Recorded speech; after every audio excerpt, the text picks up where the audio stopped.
China భారతదేశం కంటే ఆర్థిక పరంగాను మరియు సైనిక పరంగాను ఇలా ఎన్నో రంగాల్లో మనకంటే ముందుంది. యుద్ధం వచ్చినప్పుడు భారతదేశాన్ని చుట్టుముట్టి భారత భూభాగాన్ని ఆక్రమించేందుకు చైనా ఎన్నో రకాల ఎత్తులు వేస్తుంది. ఆ ఎత్తులకు భారతదేశం ఎలా పై ఎత్తులు వేస్తుందనేదే ఈ వీడియో. కానీ దానికంటే ముందు అసలు చైనాకి మన దేశానికి మధ్య ఇంత బద్ధ శత్రుత్వం ఎలా వచ్చిందనేదే మనం తెలుసుకోవాలి. హాయ్ ఫ్రెండ్స్, నమస్తే. మీరు చూస్తున్నారు ఎక్స్ప్లోర్ పురుష. స్వతంత్రం రాకపూర్వం చరిత్ర చూస్తే భారతదేశం మరియు చైనాలు బలమైన మిత్ర దేశాలు మరియు స్నేహపూర్వక ఆర్థిక భాగస్వాములు అనే వాస్తవం మీలో చాలా మందికి ఆశ్చర్యం కలిగించే విషయం. భారతదేశంలో బ్రిటిష్ వారు చైనాను జపాన్లు పాలిస్తున్న కాలంలో భారతదేశంలోని నాయకులు మరియు చైనాలోని నాయకులు స్వతంత్ర ఉద్యమం కొరకు ఒకరినొకరు మద్దతిచ్చుకునేవారు. దీనికి ఉదాహరణగా 1939లో జవహర్లాల్ నెహ్రూ చైనాను ప్రభుత్వ గౌరవ అతిథిగా కూడా సందర్శించారు. జపాన్ మరియు పశ్చిమ సామ్రాజ్యవాదానికి వ్యతిరేకంగా భారతదేశం చైనాకు సహాయం చేసింది. దానికి ప్రతిగా బ్రిటిష్ వారికి వ్యతిరేకంగా భారతదేశం యొక్క స్వతంత్ర ఉద్యమంలో చైనా మద్దతిచ్చింది. ఆ తర్వాత 1947లో భారతదేశం బ్రిటిష్ సామ్రాజ్యం నుండి స్వతంత్రం పొందింది. 2 సంవత్సరాల తర్వాత 1949లో పిఆర్సి ప్రభుత్వం అంటే పీపుల్స్ రిపబ్లిక్ ఆఫ్ చైనా అధికారంలోకి వచ్చింది. వాస్తవానికి పీపుల్స్ రిపబ్లిక్ ఆఫ్ చైనాను ప్రపంచంలోనే చైనా అధికారిక ప్రభుత్వంగా గుర్తించిన మొదటి దేశాలలో భారతదేశం ఒకటి. మన ప్రధానమంత్రి జవహర్లాల్ నెహ్రూ 1954లో చైనాలో సందర్శించి మొదటి విదేశీ నాయకుడు కూడా అయ్యాడు. నెహ్రూ ఈ పర్యటనను తన జీవితంలోనే అత్యంత ముఖ్యమైన విదేశీ మిషన్ గా అభివర్ణించారు. అప్పటి పిఆర్సి నాయకుడు మావో జడంగ్ నెహ్రూ పర్యటన అత్యంత గొప్పదని అభివర్ణించారు. ఈ పర్యటనలోనే వారిద్దరూ శాంతియుత సహజనం కోసం 5 సూత్రాలపై సంయుక్తంగా సంతకం చేశారు. కానీ ఆ శాంతి ఎక్కువ కాలం నిలవలేదు.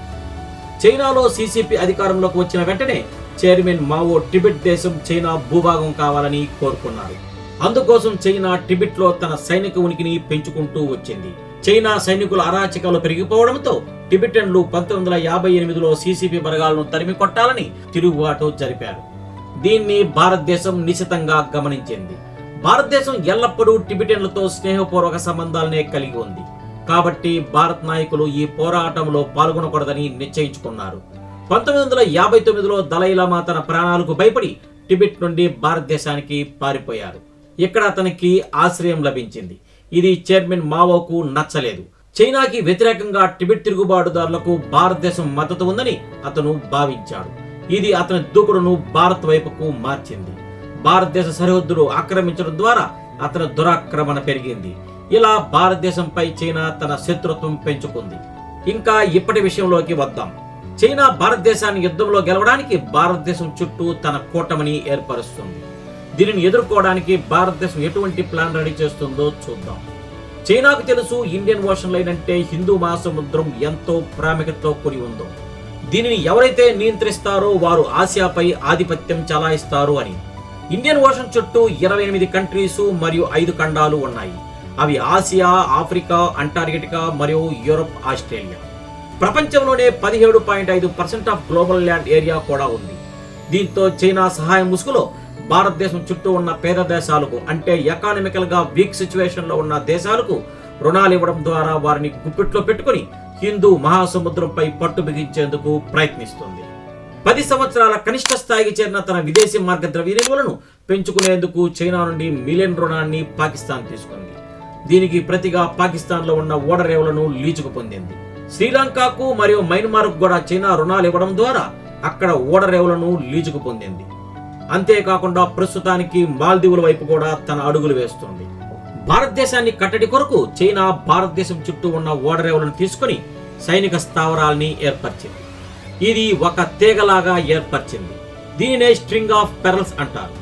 ఇది మొంబాసా నుండి మొదలై జిబౌటి బేస్ మీదుగా పాకిస్తాన్లోని గోదావరి ఓడరేవు మరియు కరాచీలోని హార్బర్, శ్రీలంకలోని కొలంబో మరియు అంబట్టన్ నౌకాశ్రయం, మయన్మార్లోని చిట్టోగ్రమ్ మరియు సిట్వోకోకో దీవులలో తన సైనిక స్థావరాలను నిర్మించింది. చైనా ఏర్పరిచిన స్ట్రింగ్ ఆఫ్ పెరల్స్ ని ఎదుర్కోవడానికి భారతదేశం తన సొంత కూటమిని ఏర్పరచడం ప్రారంభించింది. భారతదేశం చైనా ఎక్కడైతే ఓడరేవులను తీసుకుందో దాని చుట్టూ ఒక వ్యూహాన్ని ఏర్పరిచింది. భారతదేశం చేసిన వ్యూహాన్నే నెక్లెస్ ఆఫ్ డైమండ్ స్ట్రాటజీగా పిలుస్తారు. ఈ స్ట్రాటజీ ఏమిటంటే భారతదేశం వ్యూహాత్మక నావికా స్థావరాలను పెంచడం, మరియు కొత్త సైనిక భాగస్వాములను ఏర్పరచడం మరియు దాని శక్తిని విస్తరించడం మరియు భాగస్వామ్య దేశాలతో వివిధ వాణిజ్య ఒప్పందాలను కుదుర్చుకోవడం. దీని ప్రకారంగా 2018లో భారతదేశం చైనా లీజుకు తీసుకున్న పాకిస్తాన్లోని గోదావరి పోర్టు మరియు జిబౌటి నావెల్ బేస్ కి మధ్యలో భారతదేశం తెలివిగా స్థావరాన్ని ఒమెన్లోని డోకోమ్ పోర్టు తీసుకుంది. ఈ పోర్టుతో భారతదేశం అరేబియా ద్వీపకల్పంలో అడుగుపెట్టడం, గల్ఫ్ నుండి సముద్ర తీర హైడ్రోకార్బన్ దిగుమతులను బలోపేతం చేస్తుంది. అంతేకాకుండా డొకోమో పోర్టు మరియు డొకోమో నౌకాశ్రయం భారతదేశం యొక్క మిలిటరీ యాక్సెస్ కు పర్మిషన్ ఇస్తుంది. ఇక అన్నిటికంటే ముఖ్యమైనది మల్కా జలసంధి. పాత సినిమాలో చెప్పినట్టు మాంత్రికుడు ప్రాణం చిలకలో ఉన్నట్టు చైనా ప్రాణం ఈ మల్కా జలసంధిలో ఉంది. చైనా తన చమురు దిగుమతులు ఎర్ర సముద్రం నుండి హిందూ మహాసముద్రం అంటే ఇండియన్ ఓషన్ ద్వారా 70% చమురును మల్కా జలసంధి పాయింట్ల ద్వారానే చైనాకి తీసుకువెళ్తుంది. మరియు తాను తయారు చేసిన ఉత్పత్తులు ఆఫ్రికా మరియు యూరోప్ లో ఉన్న కంట్రీస్ కు ఎగుమతుల కొరకు ఈ మల్కా జలసంధి పాయింట్ల ద్వారానే వెళ్ళాలి. ఈ మల్కా జలసంధి ఇండోనేషియా, మలేషియా మరియు సింగపూర్ జలాల ద్వారా వెళ్తుంది. ఈ జలసంధి చైనాకు పెద్ద బలహీనత. ఏదైనా యుద్ధం లేదా రాజకీయ విభేదాలు జరిగినప్పుడు చైనాకు ఈ జలసంధిని నిరోధిస్తే చైనాకి చమురు నిలిచిపోతుంది మరియు ఎగుమతులు నిలిచిపోతాయి. కాబట్టి భారతదేశం అదే సంవత్సరం అంటే 2018లో సింగపూర్ ప్రభుత్వంతో ఒప్పందం కుదుర్చుకుంది. ఈ ఒప్పందం ప్రకారం చాంగి నౌకాశ్రయం ఇండియన్ ఆర్మీకి యాక్సెస్ నిచ్చింది. అంతేకాకుండా మన నౌకలు దక్షిణ చైనా సముద్రం గుండా ప్రయాణిస్తున్నప్పుడు ఇక్కడ ఇంధనం నింపుకోవచ్చు. ఇదే కాకుండా భారత్ ఇండోనేషియాతో కూడా ఒప్పందాలు కుదుర్చుకుంది. దీని ప్రకారం సబాంగ్ పోర్ట్లో సైనిక ప్రవేశం లభించింది. ఇది మల్కా జలసంధి యొక్క ఉత్తర ద్వారం వద్ద ఉంది. అంతేకాకుండా భారతదేశం తన భూభాగంలో ఉన్న అండమాన్ మరియు నికోబార్ దీవులలో ట్రై సర్వీస్ థియేటర్ కమాండ్ ని కలిగి ఉంది. ఈ కమాండ్ లో ఇండియన్ నేవీ, ఆర్మీ మరియు ఎయిర్ ఫోర్స్ ఉన్నాయి. చైనాను ఎదుర్కోవడానికి ఇది భారతదేశానికి అతిపెద్ద వ్యూహాత్మక ఆస్తి. భారతదేశం ఇంతటితో ఆపలేదు. భారతదేశం వియత్నంతో కూడా గొప్ప సంబంధాలను ఏర్పరచుకుంది. వియత్నంకు రక్షణ పరికరాలు మరియు క్షిపణుల సరఫరా మీద ఒప్పందాల మీద సంతకాలు చేసుకున్నాయి. 9 సెప్టెంబర్ 2020న భారతదేశం మరియు జపాన్లు ఒక అగ్రిమెంట్ మీద సంతకం చేశాయి.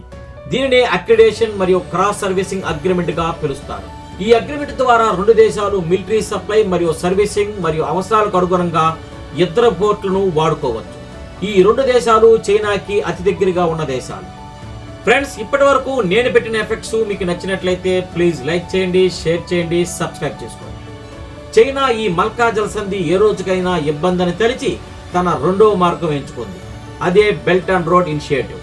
చైనా $1 బిలియన్ వెచ్చించి బెల్ట్ అండ్ రోడ్ ఇనిషియేటివ్ ను ప్రారంభించింది. దీనిలో రైల్వే లైన్లు, బెల్ట్ రోడ్లు, high speed cables, oil reference, gas pipes వేస్తూ ఆల్టర్నేటివ్ ట్రేడ్ రూటు ఇండియాపై రూపొందిస్తుంది. ఇది రైల్వే లైను చైనా నుండి లండన్ వరకు, ఇంకొక లైను చైనా నుండి ఉజ్బెకిస్తాన్, కిర్గిస్తాన్ మీదుగా ఇరాన్ వరకు వేస్తుంది. చైనా తన రెండవ మార్గం బెల్ట్ అండ్ రోడ్ మార్గాన్ని ట్రేడ్ పర్పస్ కు మాత్రమే కాకుండా చైనా సైనిక దళాన్ని ప్రపంచవ్యాప్తంగా చేరాలని చూసింది. చైనా అతి తెలివిగా ప్లాన్ చేసిన రెండవ మార్గం బెల్ట్ అండ్ రోడ్ ఇనిషియేటివ్ అట్రఫ్లాప్ అయింది. దీని గురించి మనం ఇంకొక వీడియోలో తెలుసుకుందాం. చైనా రెండో ప్లాన్ కి దీటుగా భారతదేశం కూడా కొత్త ప్లాన్ వేసింది. చైనా తలపై ఉన్న దేశం మంగోలియా. ఆ మంగోలియా సందర్శించిన మొట్టమొదటి భారతదేశ ప్రధానమంత్రి మోడీ. ఈ కలయిక సందర్భంలో మంగోలియాకి $1 బిలియన్ ఇచ్చి మంగోలియాలో ద్వైపాక్షిక ఎయిర్ కారిడారు మరియు వాణిజ్యం, పర్యాటకం, అభివృద్ధి ఇలా అనేక అగ్రిమెంట్లపై సంతకాలు జరిగాయి. 2017లో భారత ప్రధాని మోదీ మధ్య ఆసియా దేశాలైన కజకిస్తాన్, ఉజ్బెకిస్తాన్, తుర్క్మినిస్తాన్, కిర్గిస్తాన్ మరియు తజికిస్తాన్ దేశాలను సందర్శించి వారితో స్నేహ సంబంధాలను కుదుర్చుకున్నారు.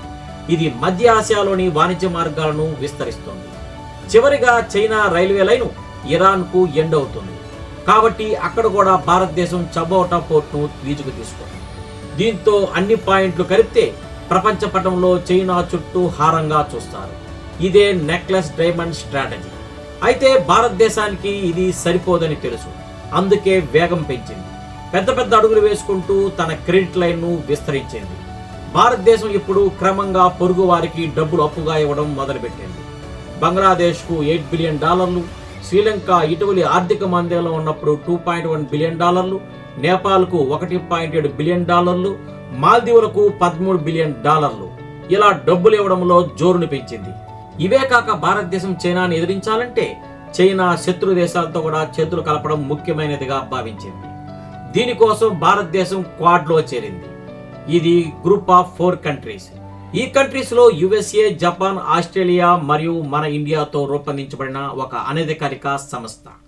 ఈ సంస్థ దక్షిణ పసిఫిక్ భద్రతపై దృష్టి సారించింది. ఎక్కువగా చైనాపై దృష్టి సారించడం దీని యొక్క ముఖ్య ఉద్దేశం. చైనాను కట్టడి చేయాలంటే ఇది భారతదేశానికే అవుతుందని తెలిసిన చైనా ముఖ్య శత్రు దేశమైన యుఎస్ఏ భారతదేశంతో భాగస్వామ్యాన్ని క్రమంగా మెరుగుపరుచుకుంటుంది. ఇరుపక్షాలు బహుళ ఉమ్మడి మిలిటరీ విన్యాసాలను నిర్వహిస్తున్నాయి. 2022లో భారతీయ మరియు అమెరికన్ ప్రత్యేక దళాలు హవాయిలో కసరత్తు శ్రేణిని కూడా నిర్వహించాయి. ఇలా చైనా ఎక్కడైతే భారత్ భూభాగంలోకి చొచ్చుకురావాలని ప్రయత్నించే చోటు ఉంటుందో అక్కడంతా భారత్ తన భద్రతా నెట్వర్క్ ను విస్తరిస్తుంది. లడఖ్, హిమాచల్ మరియు ఉత్తరాఖండ్లపై చైనా నుండి ఏదైనా వైమానిక దాడి జరిపినప్పుడు దానిని ఎదుర్కోవడానికి భారత వైమానిక దళాన్ని IAF పఠాన్కోట్ లో నిర్మించారు. మరియు LAC అంటే వాస్తవ నియంత్రణ రేఖ వెంబడి IAF యొక్క గరుడ ఎలైట్ కమాండ్ను మోహరించింది. వారు అత్యాధునిక ఆయుధాలను కలిగి ఉన్న భారతదేశ ఎలైట్ కమాండ్లు.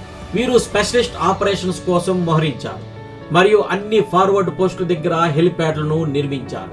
అరుణాచల్ ప్రదేశ్ లో 47 కొత్త సరిహద్దు పోస్టుల నిర్వహణకు భారతదేశం 9400 మంది తాజా దళాలను మంజూరు చేసింది.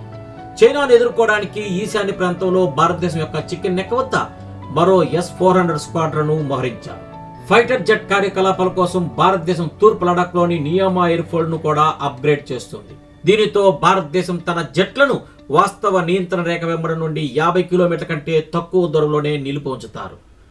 ఇలా చైనా ఎక్కడైతే భారతదేశంలోకి చొచ్చుకురావాలని ప్రయత్నిస్తుందో అక్కడంతా భారతదేశం ధీటుగా జవాబిచ్చేందుకు రెడీగా ఉంది. ఫ్రెండ్స్, ఈ వీడియో మీకు నచ్చినట్లయితే ప్లీజ్ లైక్ చేయండి, షేర్ చేయండి, సబ్స్క్రైబ్ చేసుకోండి. మీ అమూల్యమైన అభిప్రాయాలను తెలపండి. Thank you. ఈ రోజు నుంచి మీకు అంతా మంచి జరగాలని ఆశిస్తూ మీ పురుషోత్తం. జై హింద్.